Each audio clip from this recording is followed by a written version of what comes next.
Sejumlah warga membongkar paksa belasan warung yang berada di kilometer 57 Jalan Lintas Timur Sumatera, tepatnya di Desa Sukaawin Jaya, Kecamatan Sekernan, Kabupaten Muaro Jambi. Belasan warung ini dibongkar warga lantaran diduga menjadi tempat prostitusi terselubung yang telah berlangsung selama belasan tahun. Tidak hanya dibongkar, warga juga membakar warung yang jumlahnya mencapai 11 warung semi permanen. Pembakaran ini puncak dari kekesalan warga terhadap aktivitas warung dan penyewanya yang sudah diperingati untuk menutup tempat usahanya, namun tetap beroperasi. Padahal lokasi ini sebelumnya juga telah dirazia oleh pihak kepolisian dan Satuan Polisi Pamong Praja, namun masih tetap beraktivitas. Sebenarnya kalau nggak kejadian, kalau suami kita nggak kesini, nggak resah Pak, terserah. Tapi karena kita suaminya kesini kan merasa terganggu rumah tangga kita, nggak harmonis lagi, mau bercerai aku pun gara-gara tempat inilah. 10 tahun lebih. Lebih dari 10 tahun ya? Iya. Tempat apa nih? Ya? Tempat apa nih? Jatuhnya tempat prostitusi ataupun warung remang-remang. Ya, tentu kita akan memproses sesuai dengan ketentuan perundang-undangan yang berlaku. Seperti itu yang bisa kami sampaikan ya. Artinya kita patroli rutin di sini nanti. Patroli rutin di sini ya, dengan pelibatan tugas desa dan juga masyarakat. Sementara itu, aparat memastikan saat pembongkaran dan pembakaran kondisi warung sudah kosong atau tidak ditemukan penyewa warung maupun aktivitas di dalamnya.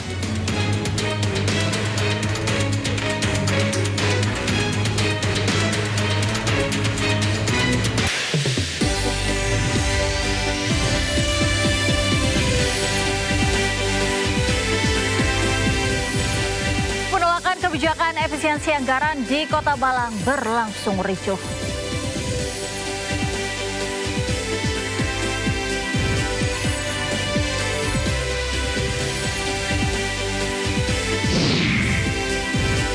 Kepala Desa Kohot Arsin ditetapkan sebagai tersangka dalam kasus dugaan pemalsuan surat izin di lahan pagar laut di Tangerang.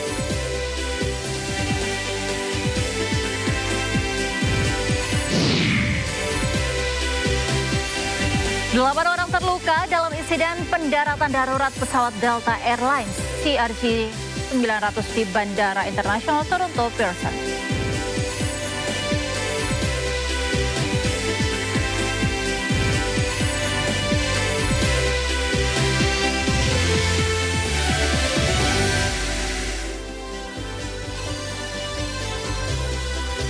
Halo pemirsa, Sindo Malam hadir dengan beragam informasi terkini tanah air serta mancanegara.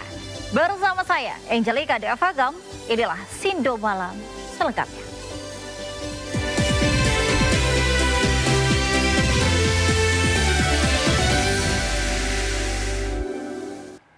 Pemirsa, gelombang penolakan masyarakat terhadap kebijakan efisiensi anggaran di Kota Malang berlangsung ricuh. Aksi saling dorong antara petugas dan massa unjuk rasa yang memaksa masuk ke gedung DPRD Kota Malang.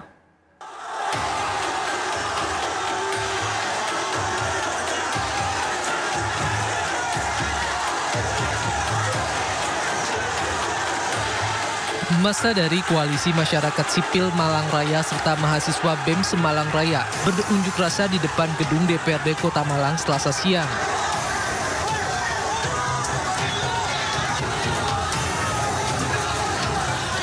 Unjuk rasa memanas saat massa aksi memaksa untuk merangsek masuk ke dalam gedung DPRD. Akibatnya aksi saling dorong antar mahasiswa dan polisi tak terhindarkan.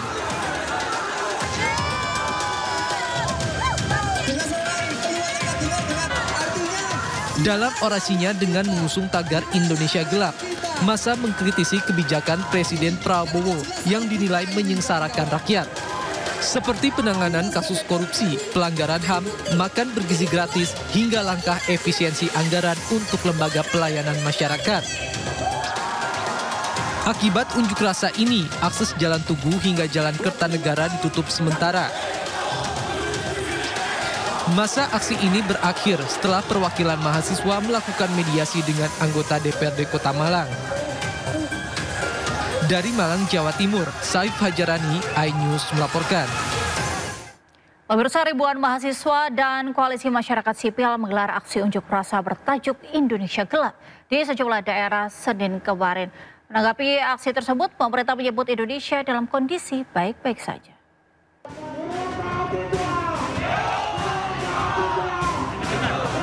Aksi demonstrasi besar-besaran bertajuk Indonesia Gelap digelar massa yang tergabung dalam Badan Eksekutif Mahasiswa se-Indonesia di kawasan Patung Kuda, Jakarta Pusat.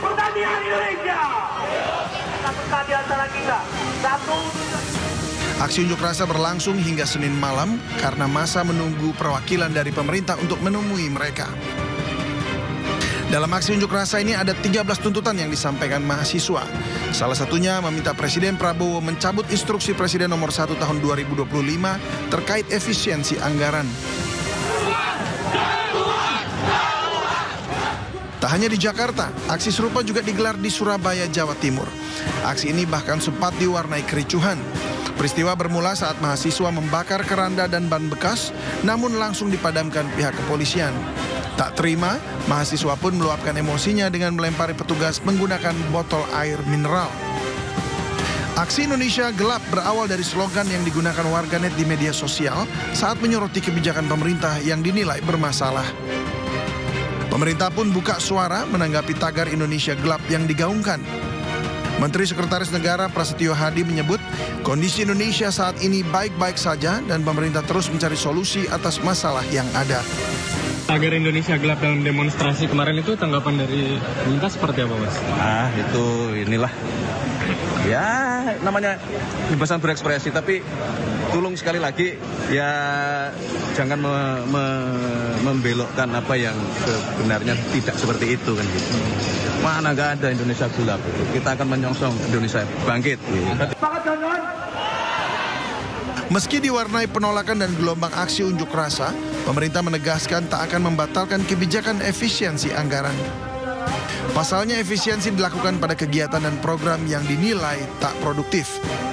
Tim Liputan iNews melaporkan. Pemirsa, ada 13 tuntutan yang digaungkan mahasiswa dalam aksi Indonesia Gelap terkait program dan kebijakan pemerintah yang dianggap meresahkan masyarakat. Di antara 13 tuntutan tersebut, diantaranya ciptakan pendidikan gratis, serta batalkan pemangkasan anggaran pendidikan. Cabut proyek strategis nasional, wujudkan reforma agraria sejati. Tolak revisi Undang-Undang Minerba. Hapuskan multifungsi TNI. Sahkan rancangan Undang-Undang Masyarakat Adat. Cabut instruksi Presiden nomor 1 tahun 2025 yang dinilai sebagai ancaman terhadap kepentingan rakyat seperti pendidikan dan kesehatan. Evaluasi total program makan bergizi gratis. Realisasikan anggaran tunjangan kinerja dosen. Desak Presiden mengeluarkan peraturan pemerintah pengganti Undang-Undang Perampasan Aset. Menolak revisi Undang-Undang TNI, Polri, dan Kejaksaan. Efisiensi dan rombak Kabinet Merah Putih. Menolak revisi peraturan Dewan Perwakilan Rakyat tentang tata tertib. Dan reformasi Kepolisian Republik Indonesia.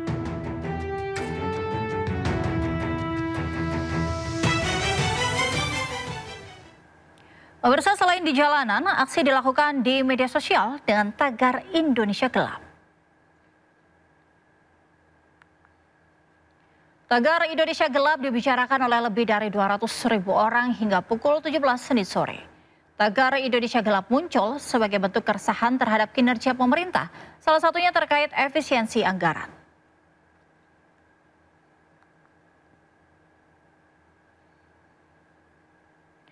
Salah satu tuntutan mahasiswa dalam aksi Indonesia Gelap yakni evaluasi total program makan bergizi gratis. Hal ini tak lepas dari sejumlah masalah terkait pelaksanaan makan bergizi gratis di tanah air.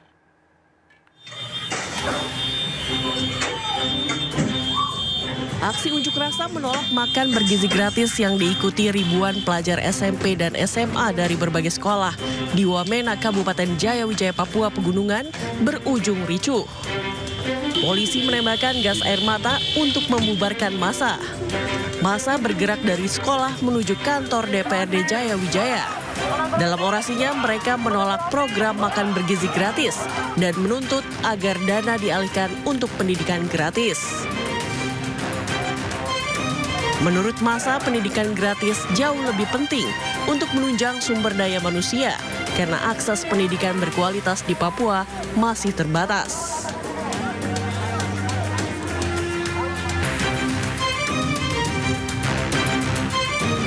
Sementara itu, pendistribusian makan bergizi gratis atau MBG tahap awal untuk 14 sekolah di Kabupaten Timur Tengah Utara, Nusa Tenggara Timur terlambat 3 jam dari jadwal yang telah ditentukan. Siswa-siswi kelas 1 dan 2 SDK Marsudirini di Kabupaten Timur Tengah Utara NTT menunggu makan bergizi gratis sejak pagi hingga kelelahan dan kelaparan.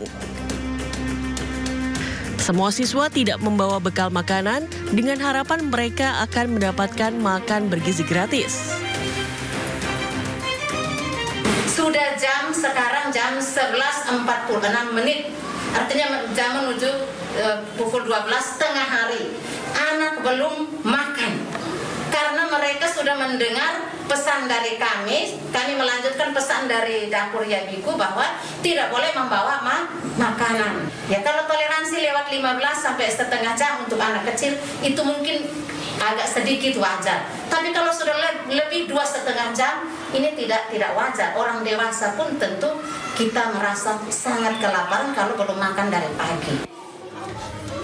Beberapa di antara siswa dijemput orang tuanya memilih untuk pulang dan tidak lagi menunggu jatah makan bergizi gratis. Sementara itu, pihak pengelola program termasuk Badan Gizi Nasional maupun Dapur Yabiku NTT mengakui adanya kendala dalam distribusi makanan pada tahap awal.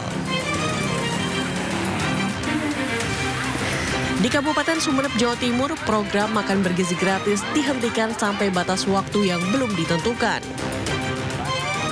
Baru berjalan sebulan menikmati program makan bergizi gratis, siswa harus kembali membawa bekal makanan sendiri. Terhitung Senin 17 Februari 2025, program MBG di Sumeneb dihentikan sementara. Pengumuman pemberhentian sementara program MBG disampaikan SPPG Kabupaten Sumeneb kepada seluruh kepala sekolah melalui grup pesan penerima manfaat MBG. Kepala Sekolah Min 1 Sumeneb, Didik Santoso mengatakan pihak sekolah menerima informasi pemberhentian sementara MBG pada Sabtu lalu. Dari awal alhamdulillah lancar. Distribusi itu pukul 8:30, jam 9 sudah sampai. Dan itu dimakan sama anak-anak pada waktu istirahat. Ada beberapa wali murid yang nanya. Dan juga termasuk saya sendiri nanya di grup itu, apakah ini berhenti sementara atau sampai kapan? Ternyata jawabannya dari kepala SPPG memang sampai ada pengumuman lebih lanjut. Program makan bergizi gratis di Kabupaten Sumeneb, Jawa Timur dimulai sejak tanggal 13 Januari 2025 dengan jumlah lembaga penerima manfaat sebanyak 18 lembaga. Sementara hingga kini Kepala SPPG Kabupaten Sumeneb belum dapat dikonfirmasi. Tim Liputan iNews melaporkan. Kita beralih ke informasi lainnya, Barreskrim menetapkan Kepala Desa Kohot Arsin sebagai tersangka dalam kasus dugaan pemalsuan surat izin di lahan pagar laut di Tangerang. Selain Arsin, Barreskrim juga menetapkan Sekretaris Desa Kohot Ujang Karta serta 2 penerima kuasa berinisial SP dan CE. Sebelumnya, Barreskrim menyatakan telah menyelesaikan proses penyidikan perkara ini pada 14 Februari 2025.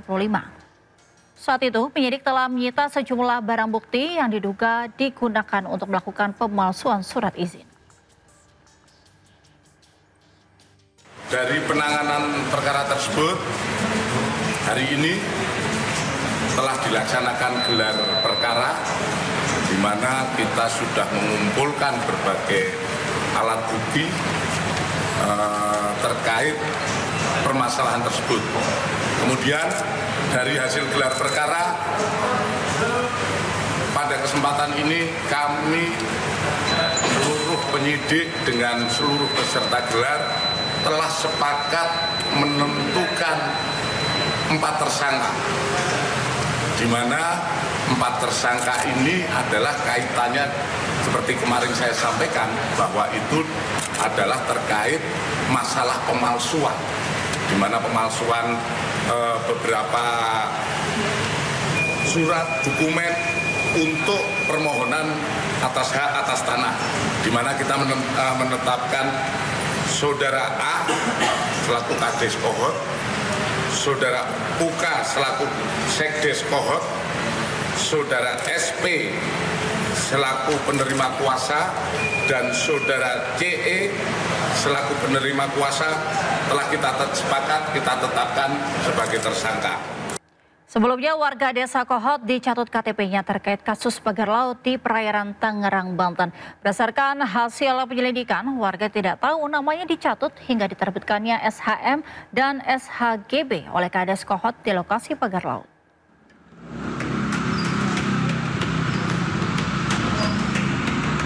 Direktorat Tindak Pidana Umum Bareskrim Polri mengungkap sejumlah barang bukti yang disita usai menggeledah sejumlah tempat terkait kasus dugaan pemalsuan sertifikat hak guna bangunan dan sertifikat hak milik kawasan pagar laut di perairan Tangerang, Banten. Penggeledahan dilakukan Senin lalu di kantor Desa Kohot, rumah Kepala Desa Kohot Arsin bin Asip, dan rumah Sekretaris Desa Kohot Ujangkarta. Dalam penggeledahan, petugas menyita sejumlah barang bukti termasuk alat pemalsuan dokumen seperti printer, layar monitor, keyboard, stempel sekretariat Desa Kohot, serta sisa kertas dokumen untuk pengajuan sertifikat. Polisi juga mengungkap warga Desa Kohot dicatut KTP-nya untuk menerbitkan SHM dan SHGB di lokasi pagar laut Tangerang. Bahwa kita fokus pada permasalahan awal, yaitu tentang 263, tentang pemalsuan.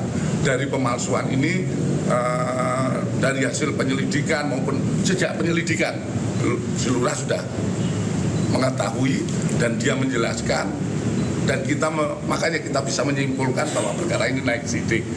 Dari hasil pemeriksaan yang sudah kita laksanakan terhadap beberapa warga, memang benar dipakai dicatut namanya dengan meminta KTP, fotokopi KTP yang akhirnya dimunculkan dalam surat-surat ini. Sementara warga itu tidak mengetahui dan menyatakan tidak memiliki menguasai tanah tersebut. Semua barang bukti dibawa ke pusat laboratorium forensik Bareskrim Polri untuk diuji. Setelah mendapatkan hasil lapor, penyidik akan menggelar perkara untuk penetapan tersangka. Tim Liputan iNews melaporkan. Pemirsa, sidang lanjutan kasus penembakan bos rental mobil di Tol Tangerang Merak digelar kembali di Pengadilan Militer 208 Jakarta. Sidang dimulai pada pukul 9 waktu Indonesia Barat dengan menghadirkan 6 orang saksi.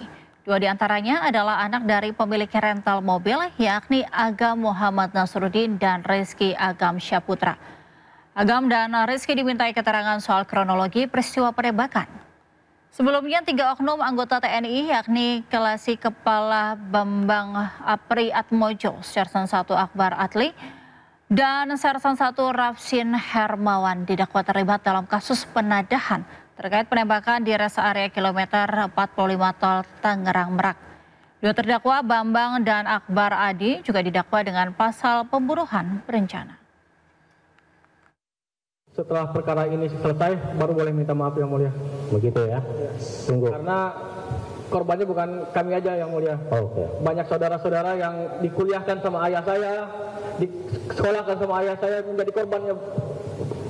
Kita berharap ya persidangan ini terus memberikan penguatan terhadap saksi dan korban, karena LPSK sebelum persidangan ini juga memberikan penguatan secara psikologis, kemudian juga memberikan edukasi proses hukum bahwa saksi dan korban menerangkan apa yang dilihat, didengar dan diketahui ataupun dialami, sehingga bisa membantu perkara ini diungkap melalui kebenaran material.